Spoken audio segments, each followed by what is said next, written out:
A'udzu billahi minasyaitonir rajim. Bismillahirrahmanirrahim. Assalamualaikum warahmatullahi wabarakatuh. Kembali lagi bersama Mang Sokir, yang tentunya akan menemani teman-teman semua dengan sebuah kisah-kisah horor dan mistis. Yang kali ini masih akan melanjutkan cerita yang sebelumnya, yang berjudul Teror Mawar Hitam. Cerita ini ditulis oleh Nanau1111. Dan bagi teman-teman yang penasaran dengan sang penulis, teman-teman bisa langsung cek link yang saya sudah siapkan, ada di kolom deskripsi. Oke, tak usah berlama-lama. Bagaimanakah untuk kelanjutan cerita kali ini? Ini dia kisahnya. Selamat mendengarkan. Aku menyukaimu, dan aku berharap kita lebih dari sekedar teman. Ungkapan Elang masih terngiang-ngiang dalam pikiran Zera. Ia bingung harus menerimanya atau tidak. Tapi jika dipikir-pikir, Elang adalah pria baik, dan selama ini Zera tak pernah menemukan hal-hal buruk dari pria itu. Meskipun begitu, Zera harus lebih mengenal Elang terlebih dahulu agar ia tak salah memilih pasangan. Seseorang menggedor-gedor pintu kamar Zera. Lantas, Zera langsung bangkit dari tempat tidur dan hendak membukanya. "Ada apa, Bi?" Belum sempat Zera melanjutkan ucapannya, ia mendadak diam saat melihat pria bertopeng itu berada tepat di hadapannya. Kamu siapa sebenarnya?" Lelaki bertopeng itu sengaja berlari sampai Zera mengejarnya, dan ia sengaja menjatuhkan barang yang ia pakai untuk memulai sebuah rencana. Tunggu! Nafas Zera ngos-ngosan mengejar pria itu. Ia kehilangan jejak sebelum keluar melewati tembok belakang rumah. Pria bertopeng itu sempat memberikan Zera peringatan dengan tangan yang sengaja diarahkan pada lehernya, seolah mengancam kematian Zera. "Pak Tono, Pak!" teriak Zera. Pak Tono dengan sigap langsung berlari menghampiri Zera. Namun sayang sekali, pria bertopeng itu sudah pergi. "Cepat kejar orang itu, Pak. Dia lewat tembok belakang rumah." "Siap, Non." Pak Tono langsung berlari keluar gerbang untuk mengejar pria itu. Sudah berlari cukup jauh, namun ia kehilangan jejak pria bertopeng itu. "Alta." Pria itu menghampiri Pak Tono menggunakan kendaraan mobil miliknya dengan berakting seolah tidak tahu apa-apa. "Nyari siapa, Pak?" "Nyari orang yang masuk lewat tembok, Den. Tadi kesini arahnya. Pakai baju serba hitam, mukanya pakai topeng." "Masa sih? Saya kan lewat jalan ini tadi, tapi nggak lihat siapa-siapa, Pak." "Den Alta mau ke rumah ya?" "Iya, Pak. Non Zera bilang jangan bukain pintu buat Den Alta." Saya pastiin dia nggak akan marah sama Bapak, sekalipun Bapak bukain pintu buat saya." Alta segera melajukan mobilnya dan kemudian memarkirkan mobilnya di depan gerbang rumah Zera. Ia keluar dari dalam mobil, kemudian langsung masuk melewati gerbang. Alta sangat licik. Ia bahkan berhasil lari tanpa meninggalkan jejak. Dan dengan santainya, ia kembali sebagai dirinya. Setelah tadi ia menyamar sebagai pria bertopeng. Sarung tangan. Zera menyentuh benda yang tertinggal dari pria bertopeng itu. Sarung tangan ini kayak aku kenal. Dan aromanya juga kayak aku kenal. Zera mengingat-ingat saat dimana Elang memakai sarung tangannya ketika hendak mengendarai motor. Dan wanginya persis seperti parfum yang dipakai Elang. Zera menggeleng cepat.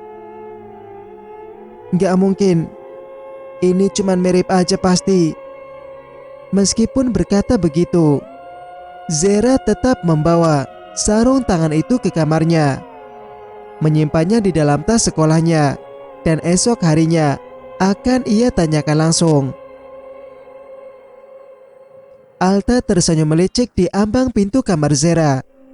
Lalu ia segera masuk ke dalam, karena kebetulan pintu terbuka sedikit.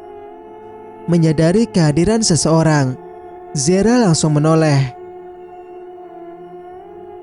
Alta, ngapain kamu kesini? Sewotnya. Mau jelasin, terserah lo mau percaya atau enggak. Pergi, aku enggak mau dengar. Alta mendekat, duduk di samping gadis itu. Ia menahan Zera agar tak menghindar lagi dari hadapannya.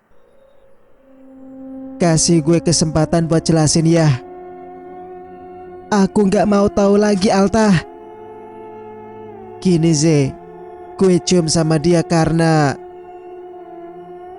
apa hah? Karena kamu ada hubungan sama dia kan Al? Dia pacar kamu, iya. Gue gak suka lo bentak kayak gitu. Siapa lo berani bentak gue kayak gitu?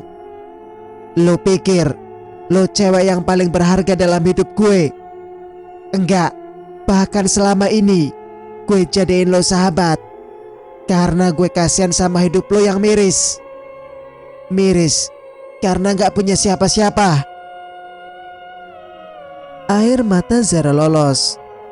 Bibirnya bergetar takut, sekaligus tak menyangka jika Alta akan mengatakan hal seperti itu pada dirinya. Alta kelepasan. Ia benar-benar kesal karena Zara tak mau sedikit pun mendengarkan penjelasannya. Dengerin dulu penjelasan gue. Jangan bikin gue emosi. Jadi selama ini kamu kasihan aja sama aku. Buk. Al, kamu nyakitin aku. Tubuh Zara bergetar, menangis getir. Ia benar-benar sakit mendengar pernyataan itu dari mulut Alta. Lo pikir lo gak nyakitin gue? Gue bilang gitu biar lo diam, gak menghindar dari gue. Dengerin gue baik-baik.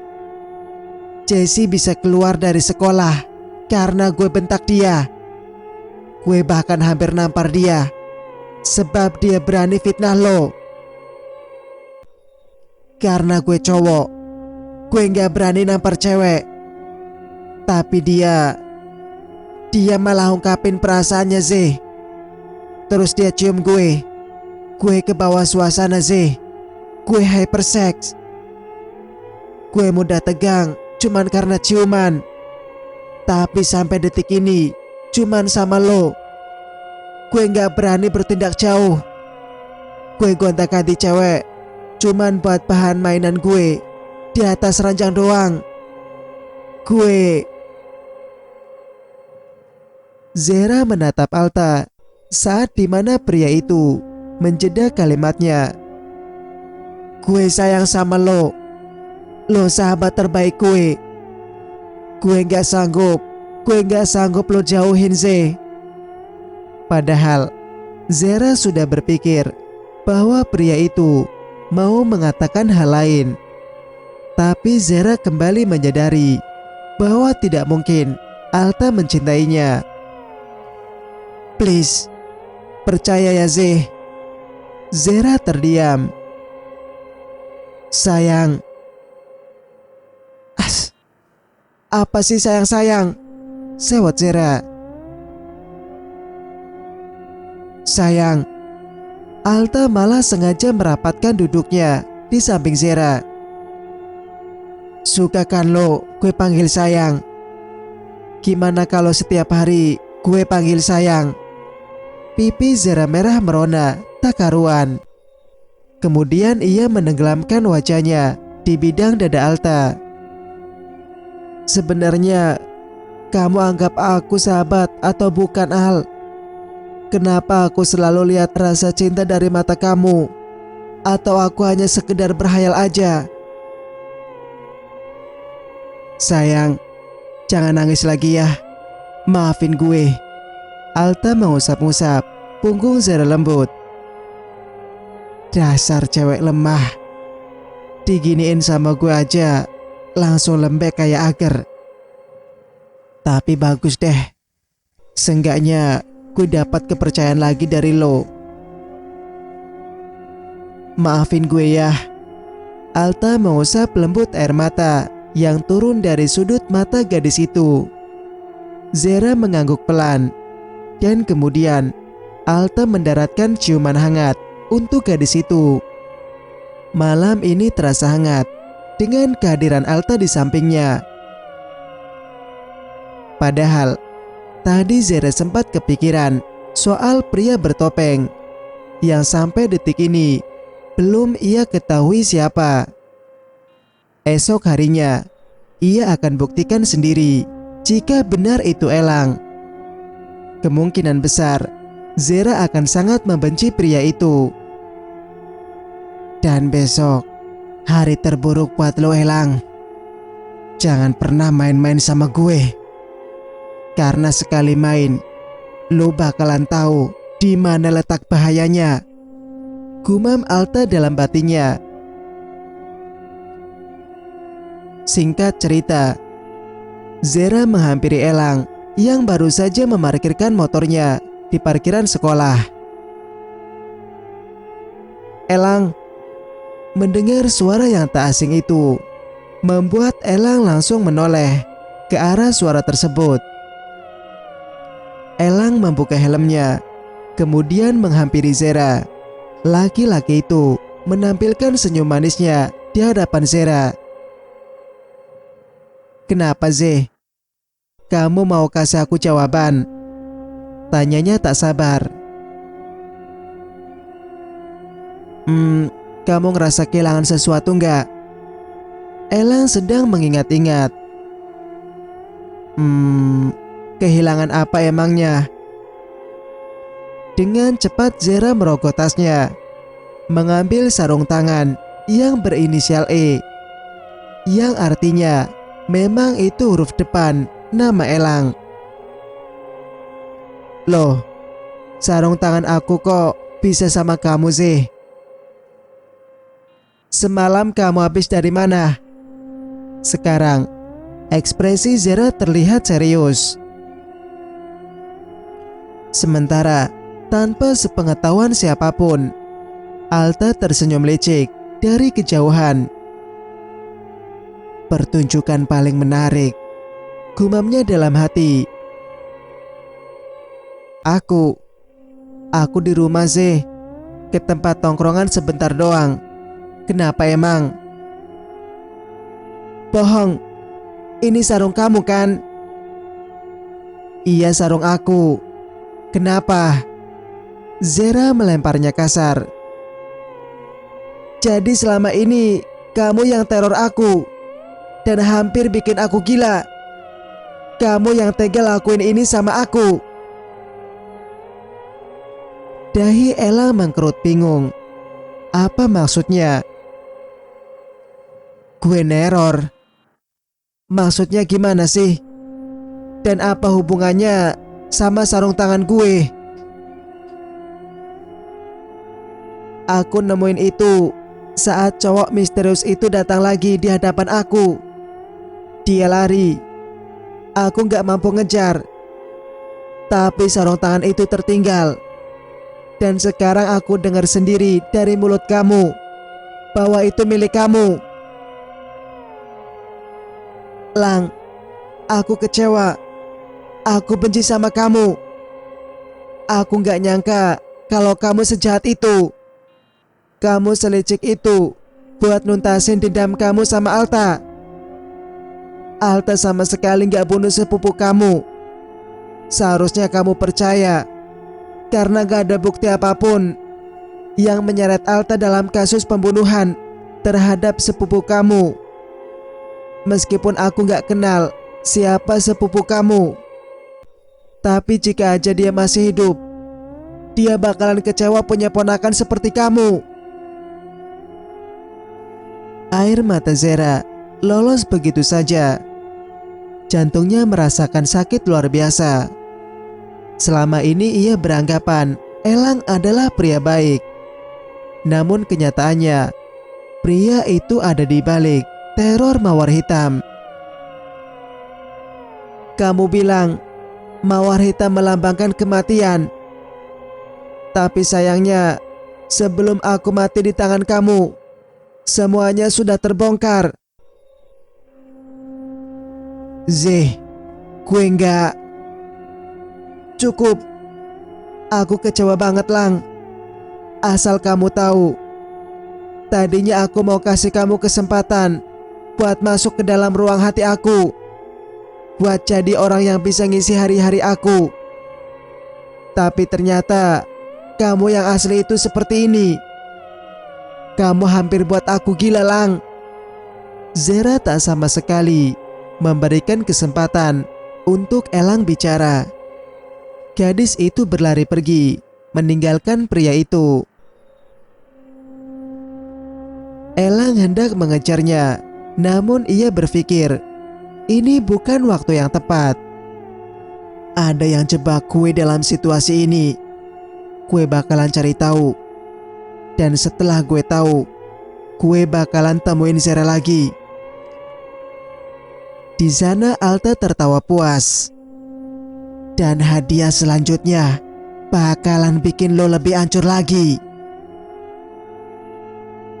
Flashback on. Alta menghampiri kediaman Elang. Ia tahu semua tentang pria itu, tentang Elang yang sebenarnya anak panti asuhan, tentang Elang yang pernah masuk penjara akibat memperkosa wanita yang menjadi mama tirinya sendiri, karena wanita itu adalah mantan kekasihnya. Dan tentang Elang yang hidup bersama bunda angkat tersayangnya serta adik laki-lakinya yang masih berusia 9 tahun. Mita namanya. Mita adalah sosok ibu yang paling Elang sayangi. Saat perceraian berlangsung, Elang tak terima karena papanya lebih memilih wanita murahan bekasnya sendiri. Elang dan papanya pernah berseteru sampai membuat papanya masuk ICU akibat keributan besar-besaran. Hingga pada akhirnya orang tuanya benar-benar bercerai dan Elang lebih memilih bersama bundanya. Meskipun begitu, Elang tak hidup kesusahan sebab memang keluarga angkatnya itu memiliki harta berlimpah. Singkat cerita, malam itu Alta datang. Ia menghampiri kediaman Mita. Ada satu aib yang bisa menjadi senjata untuk keluarga itu. Elang Lukat Mahendra bukan anak kandung Anda kan? Saya mohon, jangan kasih tahu hal itu sama Elang. Pertaruhkan nyawa Anda jika ingin anak angkat tersayang Anda selamat. Dan anak kandung Anda yang masih 9 tahun itu juga tetap hidup. Maksud kamu? Alta mengeluarkan tali tambang, kemudian menyodorkannya pada Mita. Berkorban untuk mereka sebelum Anda menyesal.